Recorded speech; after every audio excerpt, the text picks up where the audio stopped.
অবশেষে বেনজিরের কুকর্ম ফাঁস, নিজে বাঁচতে হাসিনা সরকারকে ফাঁসিয়ে দিল বেনজির। হাসিনাকে মার্কিন যুক্তরাষ্ট্রের আলটিমেটাম, ৮ জুলাইয়ের মধ্যে সাংবিধানিকভাবে পদত্যাগের নির্দেশ। সবশেষে দেখবেন ২ বছরের জন্য জাতীয় সরকারের ফর্মুলা। সম্মানিত দর্শক, সাবেক পুলিশের প্রধান বেনজির আহমেদ ক্ষমতা থাকা অবস্থায় বর্তমান ক্ষমতাসীন দল আওয়ামী লীগের সরকারের অনেক গোপন কাজ করে দিয়েছিলেন। এবার সে নিজেও ক্ষমতা থেকে অবৈধ কোটি কোটি টাকার সম্পত্তি করেছিলেন এবং কেউ অনেক বাড়ি গাড়ির মালিক হয়েছিলেন। সম্মানিত দর্শক, এবার প্রধানমন্ত্রী তাকে ফাঁসিয়ে দিয়েছেন। উল্টো প্রধানমন্ত্রীকেও এবার ফাঁসিয়ে দিলেন বেনজির প্রধানমন্ত্রী কিছু গোপন তথ্য প্রকাশ করে দিলেন, যা এই ভিডিওতে দেখলে আপনাও রীতিমতো অবাক হতে বাধ্য হবেন। সম্মানিত দর্শক, এই ভিডিওতে চলুন আমরা দেখে আসি বেনজির বর্তমানে কোথায় আছে এবং কোথায় থেকে সে হাসিনা সরকারের গোপন তথ্যগুলো প্রকাশ করছে। এই ভিডিওতে বিস্তারিত দেখতে পারবেন, তাই ভিডিওটি শুরু থেকে শেষ পর্যন্ত দেখবেন। চ্যানেলে নতুন হয়ে থাকলে সাবস্ক্রাইব করে আমার সাথেই থাকবেন। ভিডিওতে লাইক করে দেখতে থাকুন সম্পূর্ণ ভিডিওটি। নিয়ে দেব সর্বশেষ আপডেট বাংলা সংবাদের শুরুতেই শিরোনাম। অবশেষে বেনজিরের কুকর্ম ফাঁস, নিজে বাঁচতে হাসিনা সরকারকে ফাঁসিয়ে দিল বেনজির। বেনজির ইস্যুকে কেন্দ্র করে সরকার পতনে বিএনপি জামায়াতের নতুন কৌশল। হাসিনাকে মার্কিন যুক্তরাষ্ট্রের আলটিমেটাম, ৮ জুলাইয়ের মধ্যে সাংবিধানিকভাবে পদত্যাগের নির্দেশ। সবশেষে দেখবেন ২ বছরের জন্য জাতীয় সরকারের ফর্মুলা। এতক্ষণ শুনছিলেন সংবাদ শিরোনাম, এখন থাকছে বিস্তারিত।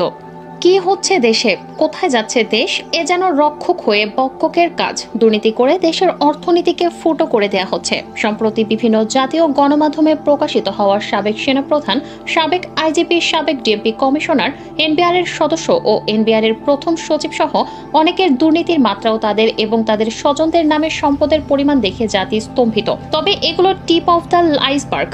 গোটা দেশের দুর্নীতির অল্প বা কিয়দংশ বের হচ্ছে। ভালো করে অনুসন্ধান করলে আরো অনেক লোমহর্ষক তথ্য বর্তমানে কর্মরত ও সাবেক সরকারি কর্মকর্তাদের আমলনামায় পাওয়া যাবে। এভাবেই চলতে থাকবে দেশ। এই দুর্নীতিবাজদের জন্যই কি লক্ষ লক্ষ শহীদের রক্তের বিনিময়ে স্বাধীন হয়েছিল দেশ? ভাবছি বঙ্গবন্ধু আজ জীবিত বা ক্ষমতায় থাকলে এই দুর্নীতিবাজদের পাহাড় সম দুর্নীতি ও পুকুর চুরির ধরন দেখে কি করতেন বা কি ব্যবস্থা নিতেন। সরকারকে সাধুবাদ জানাতে হয়, কেননা বর্তমান পারিপার্শ্বিক অবস্থায় সরকারের সদিচ্ছা ছাড়া এত বড় দুর্নীতির খবরাখবর গণমাধ্যমে আসতো না, আর আসলেও গণমাধ্যমের পক্ষে সেগুলো ছাপানো সম্ভব হতো না। তবে সরকারকে দুর্নীতিবাজদের ব্যাপারে আরো শক্তি ও নির্মম হতে হবে।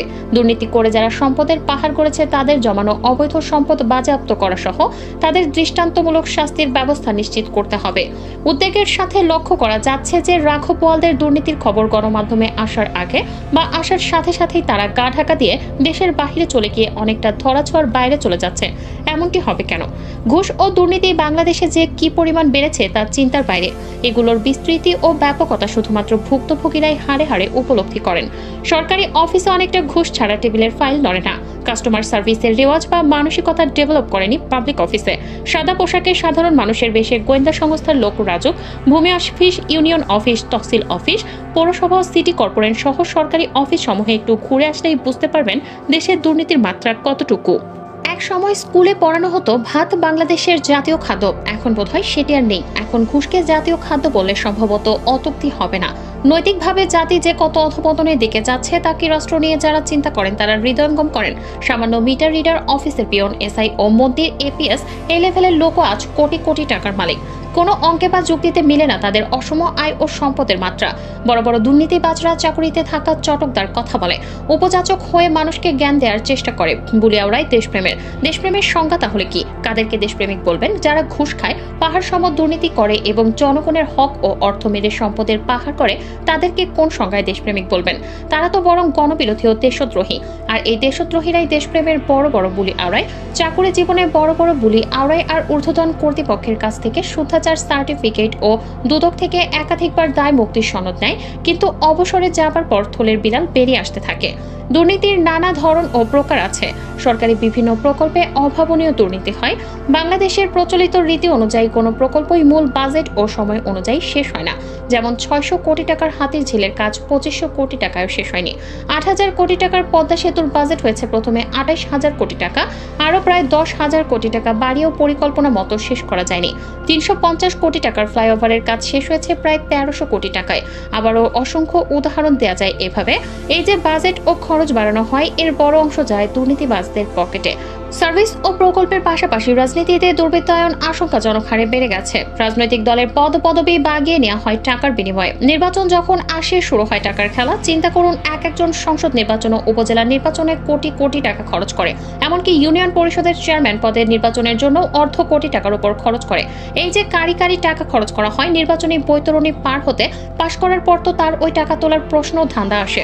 এভাবেই দুর্নীতির চক্রবৃদ্ধি হারে বাড়ে। সাধারণ জনগণেরও নৈতিক অধপতন এমন পর্যায়ে গিয়ে ঠেকেছে যে সম্প্রতি বাংলাদেশে স্থানীয় সরকার নির্বাচনে দেখে আসলাম সব প্রার্থীর কাছ থেকে তারা টাকা খাওয়ার চেষ্টা করে। নির্বাচনের সৎ ও যোগ্য প্রার্থীকে ভোট দিয়ে নির্বাচিত করা যে তাদের নৈতিক দায়িত্ব ও সিভিক ডিউটি, সেই বোধশক্তিটুকু হারিয়ে ফেলছে। আমাদের সমসাময়িক কালে স্বাধীনতা লাভ করা কাতার ও সংযুক্ত আরব আমিরাত উন্নয়নের কত উচ্চ শিখরে পৌঁছে গেছে, আর আমাদের অনেক উন্নয়ন হলেও সেই মাত্রায় এগোতে পারছি না পাহাড় সম দুর্নীতির কারণে। অনেকে বলতে পারেন কাতার ও সংযুক্ত আরব আমিরাতের খনিজ তেল ও প্রাকৃতিক গ্যাসের কারণে এমন উন্নতির শীর্ষ শিখরে পৌঁছতে পেরেছে। কথাটা আংশিক সত্য। বাংলাদেশে হয়তো খনিজ তেল ও প্রাকৃতিক গ্যাস সেই দেশ দুটির মধ্যে নেই, তবে বাংলাদেশের স্রষ্টা প্রদত্ত অনেক কিছুই আছে যা ওই দেশ দুটিতে নেই। আর দেশের জনগণের উন্নত নৈতিক মান, দুর্নীতিমুক্ত সমাজ ও আইনের শাসন পুরোপুরি বিদ্যমান না থাকলে শুধু প্রাকৃতিক সম্পদ হলেই দেশ উন্নতির শীর্ষ শিখরে পৌঁছতে পারবে না, বরং তাতে দুর্নীতির মাত্রা আরো বাড়বে ও বিদেশে টাকা আরো বেশি পাচার হবে। চিন্তা করতে পারেন, বাংলাদেশের মতো একটি দেশ থেকে বছরে লক্ষ কোটি টাকার উপর পাচার হয়ে যায় এমন দুর্নীতিগ্রস্ত সমাজ ও দেশ হলে তাতে দেশের ভূগর্ভে খনিজ তেল ও প্রাকৃতিক গ্যাসের পরিবর্তে সোনার খনিও আবিষ্কৃত হলে প্রত্যাশীয় লাখসই উন্নয়ন হবে না, বরং দুর্নীতি ও টাকা পাচারের হার জ্যামিতিক হারে বেড়ে যাবে। আওয়ামী লীগ ও বিএনপি নিঃসন্দেহে বাংলাদেশের বড় দুটি রাজনৈতিক দল। দেশ ও দেশের বাইরে তাদের আছে অসংখ্য কর্মী ও সমর্থক, কিন্তু বিশাল এই কর্মী বাহিনীকে দেশপ্রেমে উদ্বুদ্ধ করতে, জাতি গঠনে ইস্পাত কঠিন প্রতিজ্ঞা করতে, মৌলিক মানবিক নাগরিক গুণাবলী অর্জন করতে এবং সর্বোপরি তাদের ত্যাগ স্বীকারের মানসিকতা তৈরি করতে কোনো ধারাবাহিক প্রশিক্ষণ চোখে পড়ে না। মনে রাখা দরকার, দলে ভিড়লেই কোনো লোক স্বয়ংক্রিয়ভাবে সৎ, দেশপ্রেমিক ও সুনাগরিক হয়ে যায় না। এজন্য দরকার চলমান প্রশিক্ষণ।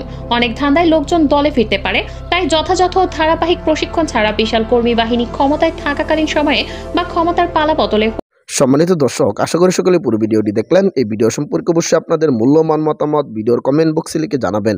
সম্মানিত দর্শক, ইতিমধ্যে কিন্তু আপনারা ভিডিওর মাধ্যমে দেখতে পেরেছেন সাবেক পুলিশের প্রধান বেনজির আহমেদ ক্ষমতায় থাকা অবস্থায় বর্তমান বাংলাদেশের আওয়ামী লীগের প্রধানমন্ত্রী শেখ হাসিনার অনেক অবৈধ এবং গোপন কাজ করে দিয়েছিলেন। এবার সে ক্ষমতা থাকা অবস্থায় সেও কিন্তু বাংলাদেশ থেকে কোটি কোটি টাকা পাচার করেছেন এবং কেউ অবৈধ বাড়ি গাড়ি সম্পত্তির মালিক হয়েছিলেন, তাকে কিন্তু কঠিনভাবে ফাঁসিয়ে দিয়েছিলেন প্রধানমন্ত্রী।